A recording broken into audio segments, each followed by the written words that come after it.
n'utubazo tugiye dutandukanye umuntu agenda ahura nabyo. Ndagira ngo rero uyu munsi twongere twakire pasiteri nanone. Uyu munsi afite byinshi abafana biwe cyangwa se abakunzi biwe ashaka kubaganiriza.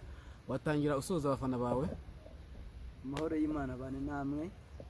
Iminsi rero yari imaze kuba myinshi cyane tutakubona ahangaha, ariko uyu munsi wabonetse. Ndagira ngo uyu munsi rero uganirize abakunzi bawe ku buryo bufatika.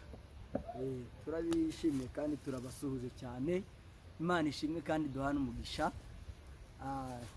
Ni wa mukunzi wanyu uri kuri channel Urumugabo TV. Turabishimiye wowe wakoze subscribe ndetse na comment, kohereje cyangwa se abatubwiye yuko baturi hafi. Rwose natwe n'ukuri tubari hafi kandi turi inyuma, turimo gushaka uburyo tubaha ibiganiro mu buryo bwiza kandi bwizewe.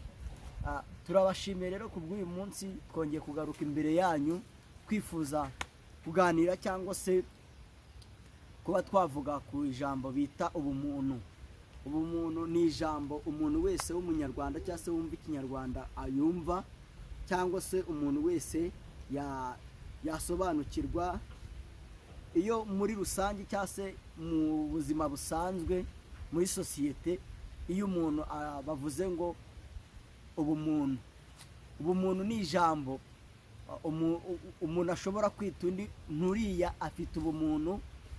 Umuntu wese agahita yumva ko afite ubumuntu bwiza, ari umuntu mwiza.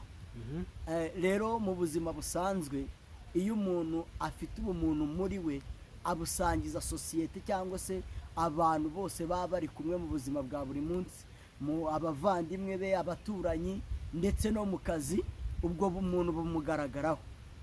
Muri sosiyete murabizi tugenda duhura n'abantu batandukanye, ariko usanga umuntu bashobora kuvuga ati runaka agira ubumuntu, runaka rwose ni umuntu ufite ubumuntu bw'indangagaciro. Rero iryo jambo niryo ngira ngo uyu munsi tuganireho, kandi mumfashe abari bukurikirana ikiganiro ndetse n'abifuza kujya babona ibiganiro byacu bakore subscribe, amashare ndetse na comment.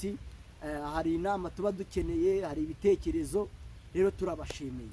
Ndagira ngo rero utaratangira gusobanura ijambo ubumuntu, ndagira ngo iryo jambo ujya gusobanura urije deep ku buryo na wa muntu utabasha gusobanukirwa iby'umwuka w'Imana abashe kuba yasobanukirwa iryo jambo ubumuntu.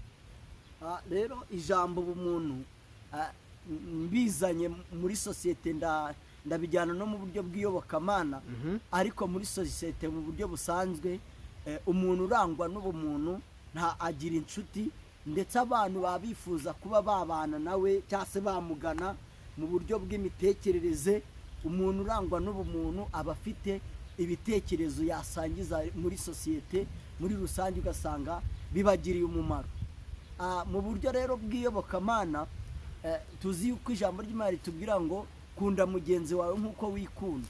Rero iryo jambo cyangwa se ayo magambo iyo abayeho, mbere y'uko ujya kugira nabi cyangwa se kwifuriza inabi mugenzi wawe, nawe ubwawe ubanza kubyishyiraho ukabikurura, ukavuga ati se ibi bintu ngiye kugirira nabi mugenzi wanjye, uburyo ngiye kumubeshyera, uburyo ngiye kumutekaho umutwe, uburyo ngiye kumubeshya, cyangwa se uburyo ngiye kumugerekaho ibintu bibi, ngewe ari ngewe ubwanjye, ibyo bintu nabyakira ute cyangwa nabifata ute? Ariko mu buzima busanzwe no mu buryo bwa gikristo, iyo umuntu arangwa n'ubumuntu, biba bimworoshye no kuba umupagani cyangwa se wa muntu badahuje imyizerere agomba kuvuga ngo uriya muntu ni umukristo, full stop, nta bintu byinshi arebyeho kuko amubonyeho ubumuntu.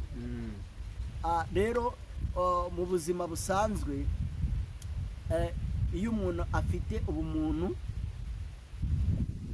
arangwa n'ikinyabupfura, akarangwa n'urukundo, akarangwa no kuba yakwifuriza bagenzi be ibintu byiza cyangwa se imigambi myiza.